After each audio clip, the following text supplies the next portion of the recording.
It's the holiday season, gang. It's a time of the year where you're supposed to give and receive, and the Cubs have already had a great holiday season, adding Kyle Tucker and Carson Kelly and some other guys. Well, could they be in the mix to add some blockbuster arms, and what would it take to do it? Could they be in the mix for Luis Castillo, the ace of the Mariners? How about a closer and Kirby Yates? Yeah, he's a little bit up there in age, but I'll tell you what, the guy still got it. We're going to talk about that and more right here on the Cubs Baseball channel. Like, subscribe, thumbs up. Thanks for being here. Let's get this show started. Go Cubs.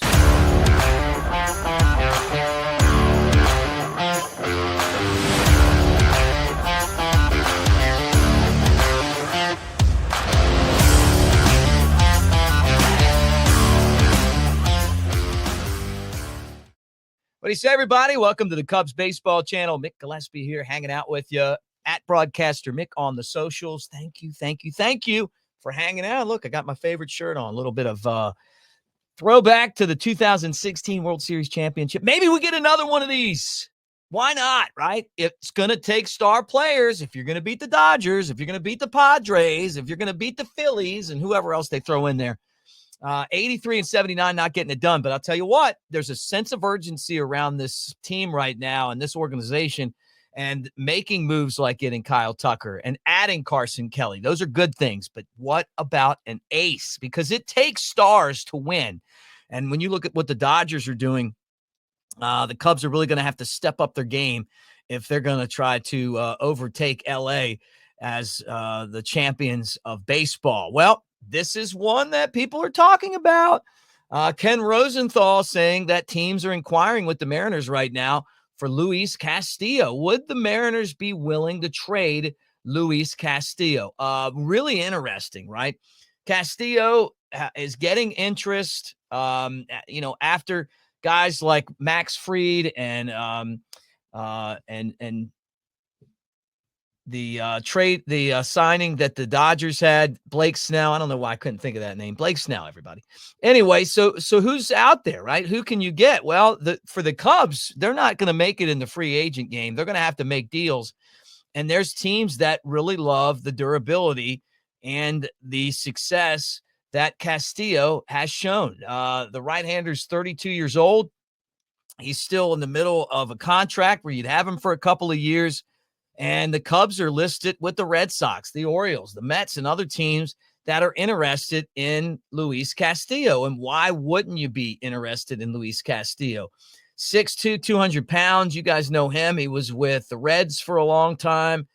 Kind of came into his own, though, I feel like, when he went to Seattle. And the last two seasons have been great. Now, I know he's a three-time All-Star, but 2 years ago, he was in the Cy Young conversation, 14-9 record, 33 starts, 3.34 ERA, and he threw 197 innings.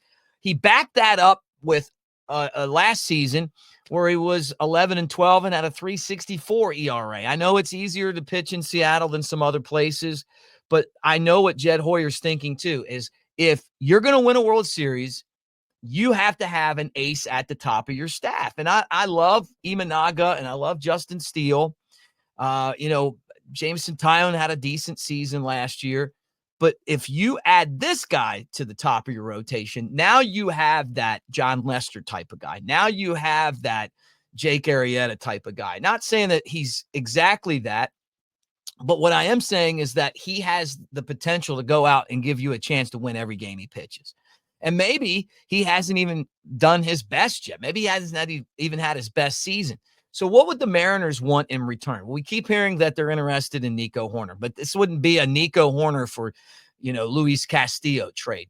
The Cubs are going to have to give pitching up to get him. And I think that for the Mariners, a team that feels like they're kind of in the same spot that the Cubs are, that they're close, but they're not quite there, that they are going to want pitching in return. And I think that could be starting pitching. And would that mean Justin Steele? Would that mean, maybe somebody else, maybe Jordan Wicks? See, but I don't know. I don't know that they would accept someone that isn't ready to step up there. Maybe Javier Assad and Jordan Wicks and Nico Hoerner, and then you get him and maybe somebody in the bullpen back. I don't know. I mean, I'm just throwing this out there. I'm not saying that I have heard anything, but I just know, being around the game, that you can't trade Luis Castillo and not get pitching back. And I don't feel like the Mariners are in a spot where they wouldn't want someone that can help them win now. Like with sometimes when you're a bad team, you're not going to be good for a while. What you do is you go ahead and you get somebody that's going to help you 3 or 4 years down the line.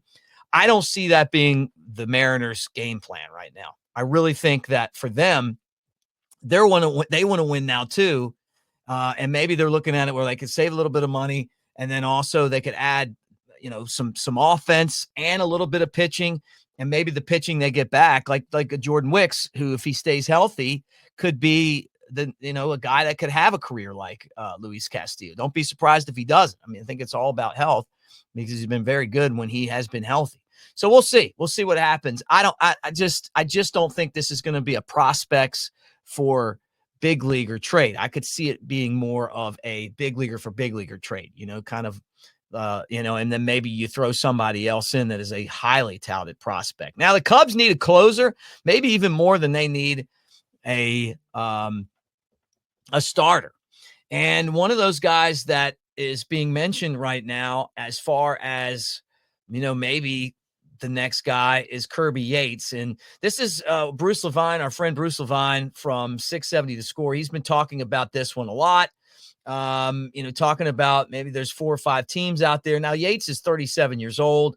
So, this is a guy that's been around a little bit. But sometimes with these closers, if you're still getting outs, it doesn't matter how old you are. And he had a great season last year for the Rangers. 7-2, a 1.17 ERA in 61 games, and he finished 50 of them, and he had 33 saves. So, I mean, that's pretty nice, right? And that was like picking up from when he was the closer for the Padres back in 2019. And that year he had 41 saves and a 1.19 ERA. So it's been a weird ride for him, right? He was great in 2019, terrible in 2020, right? Went to Atlanta from the Padres and was okay in 22, well, maybe less than that. And then 23 was really good. Won 7 games again and only lost 2. And again, he pitched 61 games. He wasn't the Braves closer, but he was part of their bullpen. And then last year, back in the, in the closer role, and he ended up with 33 saves. So if the Cubs got him, I'm guessing that he would be to be the closer, because they really don't have one. Maybe Porter Hodge is their closer, Adbert Alzolay, not even on the 40-man anymore. So we'll see what happens there with Yates. But those are 2 that are being talked about by people around the game, and some of the insiders that cover baseball. And Bruce is, when he starts saying names, a lot of times he's right. Now, a former Cub who is with a new team is our old friend David Bote. And if there's a guy that I think a lot of us are pulling for, it is the guy that hit the golden home run, the golden slam, David Bote. I couldn't understand why Bote didn't play more in the big leagues, over the last, 3 years, but he got there last year. He held his own, and he's a backup guy. Got a great contract when, and when he was still kind of coming up, and he's going to be taken care of for the rest of his life. This is a minor league deal with the Dodgers. I hope that he finds it again.